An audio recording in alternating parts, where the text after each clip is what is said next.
Hello दोस्तों। आज की मेरी ये कहानी कम और सच्चाई ज़्यादा है। कल मैं जल्दी घर चला गया। आमतौर पे रात में 9 बजे जाता हूँ। कल 8 बजे ही चला गया। सोचा था घर जाकर थोड़ी देर पत्नी से बात करूँगा, फिर कहूँगा कि कहीं बाहर खाना खाने चलते हैं। पहले हम ऐसा करते थे।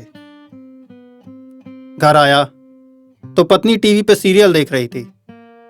मैंने सोचा जब तक वो सीरियल देख रही है मैं कुछ मेल चेक कर लेता हूँ।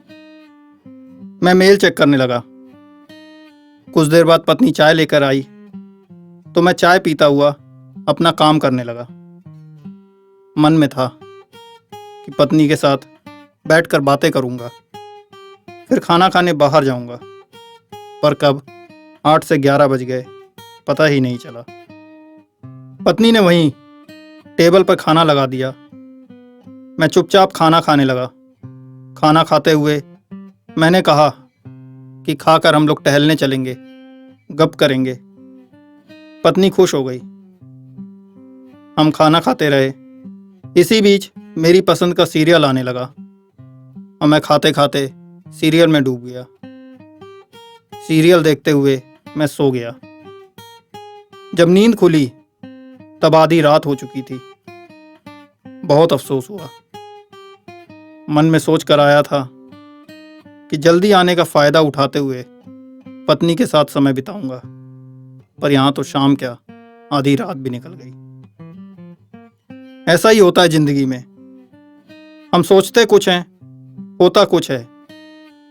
हम सोचते हैं कि एक दिन हम जी लेंगे, पर हम कभी नहीं जीते। हम सोचते हैं कि एक दिन ये कर लेंगे, पर नहीं कर पाते। आधी रात को सोफे से उठा, हाथ मुंह धोकर बिस्तर पर आया तो पत्नी सारा दिन के काम से थकी हुई सो गई थी। मैं चुपचाप बेडरूम में कुर्सी पर बैठकर कुछ सोच रहा था। 10 साल पहले इस लड़की से मैं पहली बार मिला था। सलवार सूट में मुझे मिली थी। फिर मैंने इससे शादी की। मैंने वादा किया था कि सुख में दुख में जिंदगी के हर मोड़ पे मैं तुम्हारे साथ रहूंगा। पर यह कैसा साथ। मैं सुबह जागता हूं और अपने काम में व्यस्त हो जाता हूं। वो सुबह जागती है तो मेरे लिए चाय बनाती है। चाय पीकर मैं मेरे काम से जुड़ जाता हूं। वह नाश्ते की तैयारी करती है। फिर हम दोनों काम में लग जाते हैं। मैं दफ्तर के लिए तैयार होता हूं। वो साथ में मेरे लंच का इंतजाम करती है। फिर हम दोनों भविष्य के काम में लग जाते हैं। मैं एक बार दफ्तर चला गया तो इसी बात में अपनी शान समझता हूं कि मेरे बिना दफ्तर का काम नहीं चलता। वो अपना काम करके डिनर की तैयारी करती है। देर रात में घर आता हूं और खाना खाते हुए निढाल हो जाता हूं। एक पूरा दिन खर्च हो जाता है जीने की तैयारी में। वो सलवार सूट वाली लड़की मुझसे कभी शिकायत नहीं करती। क्यों नहीं करती मैं नहीं जानता, पर मुझे खुद से शिकायत है। आदमी जिससे सबसे ज्यादा प्यार करता है सबसे कम उसी की परवाह करता है। क्यों? कई दफा लगता है कि हम खुद के लिए अब काम नहीं करते। हम किसी अज्ञात भय से लड़ने के लिए काम करते हैं। हम जीने के पीछे जिंदगी बर्बाद कर देते हैं। कल से मैं सोच रहा हूं वह कौन सा दिन होगा जब हम जीना शुरू करेंगे। क्या हम गाड़ी, टीवी, फोन, कंप्यूटर, कपड़े खरीदने के लिए जी रहे हैं? मैं तो सोच रहा हूं, आप भी सोचिए कि जिंदगी बहुत छोटी होती है। उसे यूं जाया मत कीजिए। अपने प्यार को पहचानिए, उसके साथ समय बिताइए।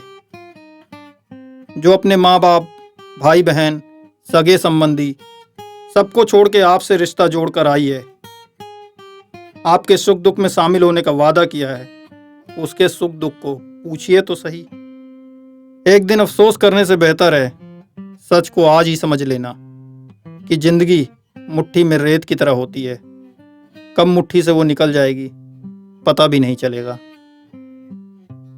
और मैं अभिषेक आपसे सिर्फ इतना कहना चाहूंगा कि करिए कुछ ऐसा कि सब करना चाहें आपके जैसा। हर रविवार सुबह 10 बजे मेरे चैनल पर एक नई कहानी।